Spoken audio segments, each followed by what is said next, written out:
All right, welcome back, Bobcat fans. Thanks for joining us on another episode of the R&R After Dark. We're here in Portland. Ryan and I are here sitting in our hotel room. Exactly. We just got back after the beatdown of 68-28 from Montana State. We debated doing a live show. We're here doing it now.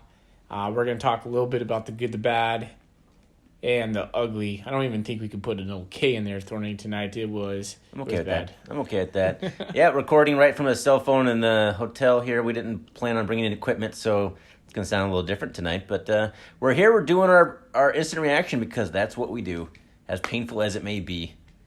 That was a painful game to watch and be there in person. Pretty awful.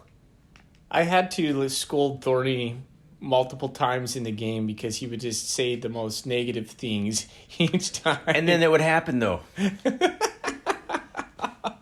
It was a hard game to watch. It was a cool atmosphere. If you weren't there, the stadium was awesome. I thought that would be a cool venue to play any other game, but the one we played tonight, although it was really loud, like they were pumping in a ton of music over the PA system. My ears were ringing by the end of it. It's completely closed in, including like the overhang parts, so there's no rain, so their sound doesn't have anywhere to go. So It's all contained in there. So very loud, which is kind of cool in a way. Like you make 23,000 Beaver fans sound like 60,000 fans, just how contained it was. But yeah, it was a really cool place. It'd be cool to go to more games there. I mean, that seems like a cool spot. Portland State, I feel bad they don't get that spot anymore. Yeah. But, they didn't have anywhere near the people there at their games. But, yeah, cool venue. So I'll put that in the good category. Providence Park was a cool place to watch a football game. Yeah, that's a good thing to put in the good category. Because there's not going to be many. No. I knew it was going to be a long game as soon as a Grizzly fan sat right in front of us. And I was like, that was like a bad omen from the get-go. Yes, it was. He blocked like a good play. Like there was a good play that we had, and he like walked right in front of me to sit down, and that was just like, all right, that's a bad omen right there. Oh, man. What can we take from these games that are such lopsided losses to seemingly a really good Power 5 team? So I know Ryan and I will get into it on Monday. Yes. We have to go back and rewatch a lot of the game, unfortunately. Do I have to? Yeah. But like I said, this is our gut reaction. Take this as we're just sitting in the car, wallowing with you, and we're going to look at some stats, and we'll try to parse out some good, the bad, and ugly. So let's start with the good. Ryan, what's good from this game? Marquis Johnson kickoff return for a touchdown. Yeah. That was really good. That was really exciting to see. We're down 21-7 at that point. They had just scored another touchdown. Marquis Johnson takes the kick return all the way up the left sideline. It was pretty exciting to watch that. Brings it back to 21-14. You're thinking, all right, we've only had the ball twice on offense, I think, at that point. Tommy, I think they've thrown one interception, but we come back and score a touchdown. So, okay, as long as the offense can get back on track, feeling good. But that was really exciting to see us take a kick to the house for the first time, and I don't even know when. So that's firmly in the good category. Yeah, so that was a 63-yard return. No, 98. Man, I'll just put Marquis Johnson's returns overall in good because he had a few other. He started off taking one to the 40, another time was the 35, and then that one to the house. So he looked good back there. They had a hard time containing him.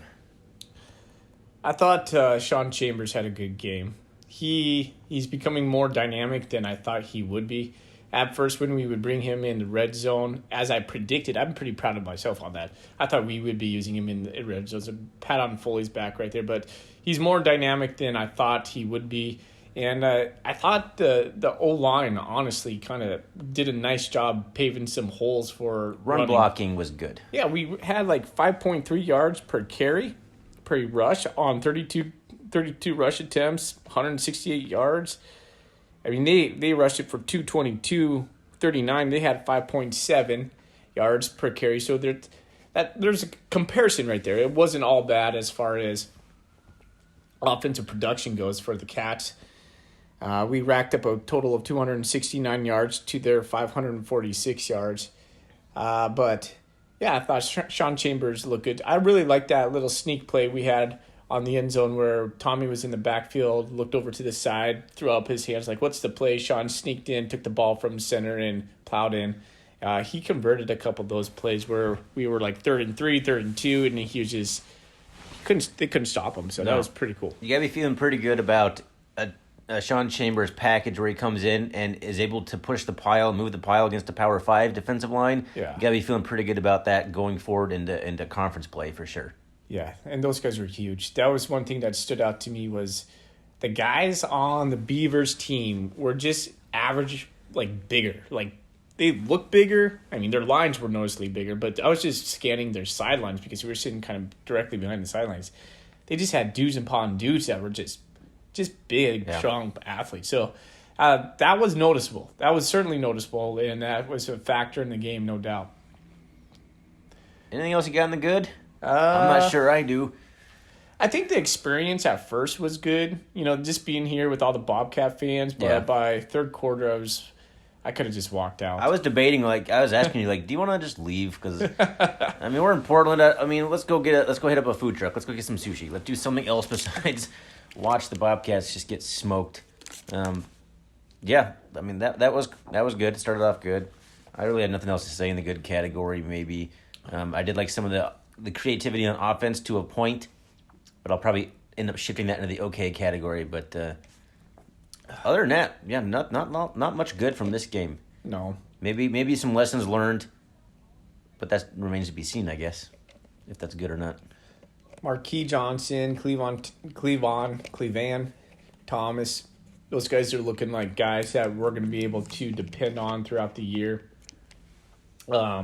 So some guys that, you know, we got to see more from that we hadn't seen prior to.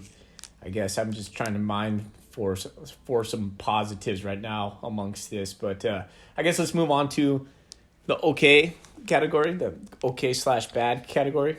I thought the defensive line was okay. You know, they didn't get a lot of pressure on the quarterback. In fact, they got zero pressure on the quarterback. So you might be thinking, like, why are you putting this in the okay category? But I thought they held their own. Like, I thought they did okay in the run support. They didn't get much pressure, but, you know, they didn't get manhandled. It wasn't so, like, lopsided as you could see in other types. In fact, I thought they did better overall than they maybe did last year against, like, North Dakota State in that regard. So maybe that's an okay in the category right there. The defensive line, I thought, was okay.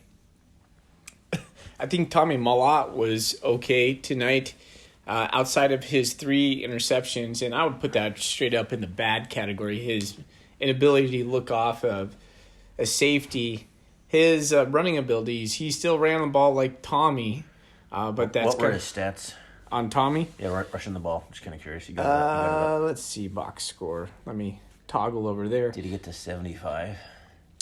Malott had, let's see, rushing.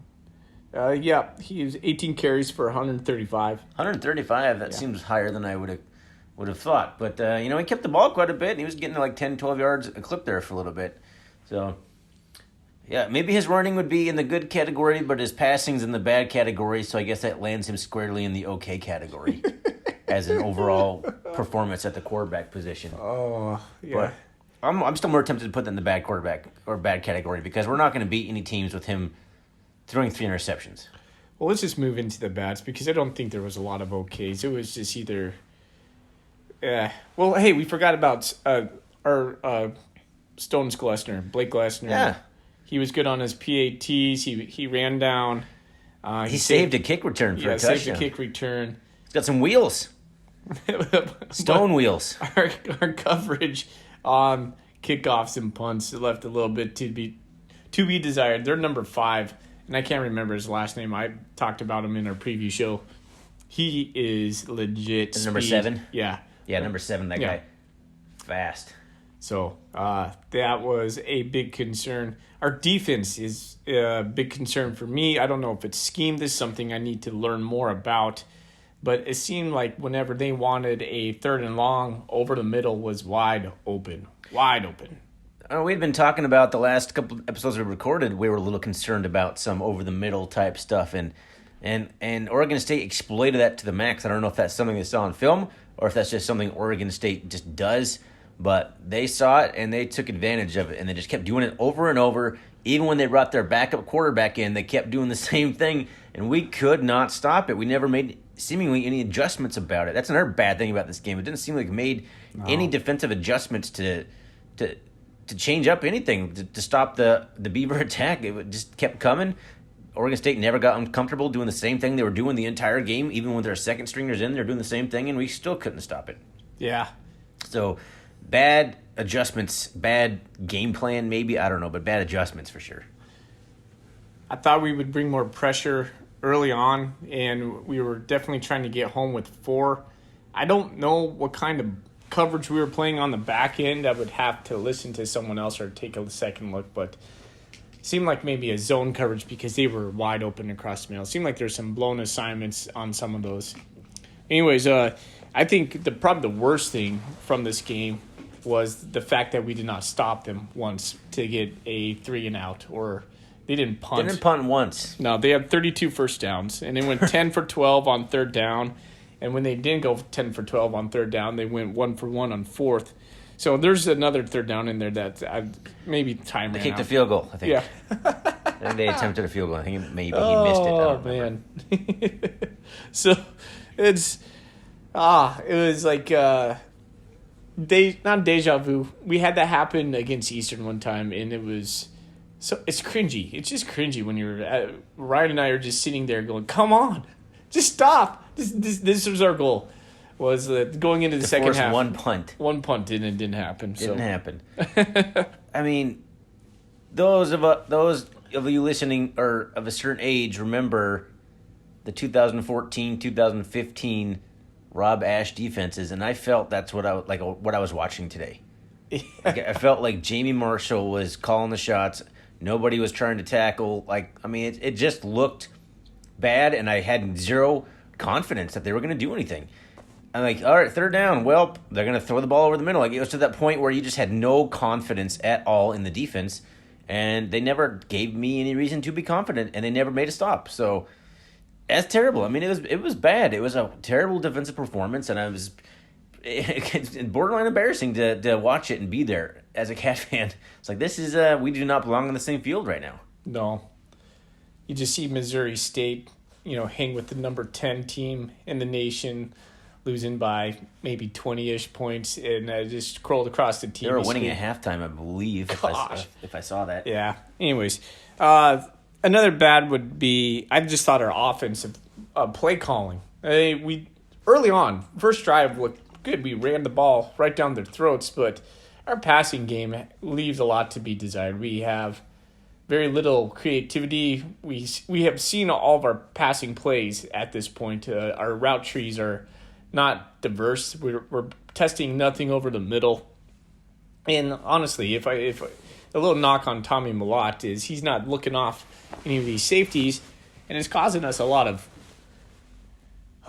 just some poor passing plays. And it cost Tommy 2 interceptions right away. And it's something, we heard he was getting better at, but I haven't seen it yet. Yeah, can't argue with that. Something else, Tommy Mellott's just not slinging it with any confidence right now. Oh. He doesn't look confident in where he's going. He doesn't look confident in decision, and the ball's not leaving his arm with any confidence, and that's where I think he's getting himself into trouble. Now, that third interception was a weird one where Derek Snell and Willie Patterson ran into each other. I mean, that's just how the day was for the Bobcats. Nothing could go our way. Nope. But Tommy Mellott just doesn't look comfortable out there. I don't know if that's just a one-game thing. We'll see how he can bounce back. Next week's going to be a huge challenge. This is not how you want to go into a huge away game against Eastern Washington, who's had a week to prepare for us. They had a bye week this week. Coming in, playing like this, being so depleted in the running back room, I believe I picked us to lose both these games when we never recorded our preseason episode. We tried a couple times, but I had us losing to Oregon State and Eastern Washington. But I wasn't feeling it would go this way. That's for sure. Yeah. Well, there's more to talk about in this game, but it's So much more bad. Yeah, it doesn't feel good right now, and I think I'm good to go. I have to mention the special teams coverage. The last thing I want to say here. It was atrocious. Man. At some point, you're like, don't kick it to him. We're Yeah. right now, just kick it out of bounds. You're in a bad spot when you're begging the kickers to just kick it out of bounds because you have no faith in your kickoff punt coverage to stop him. Just kick it away from them, and they finally started doing it. Just a bad game. It's a throwaway game. I don't know the ramifications for this for the rest of the year. We'll get more into that, and I think on Monday. This is a quick, instant reaction of how we thought about the game at the time. We'll get into the bigger picture stuff on Monday, but whoa, man, not fun. Not a fun trip down here for it to end like that. Yeah. Nope.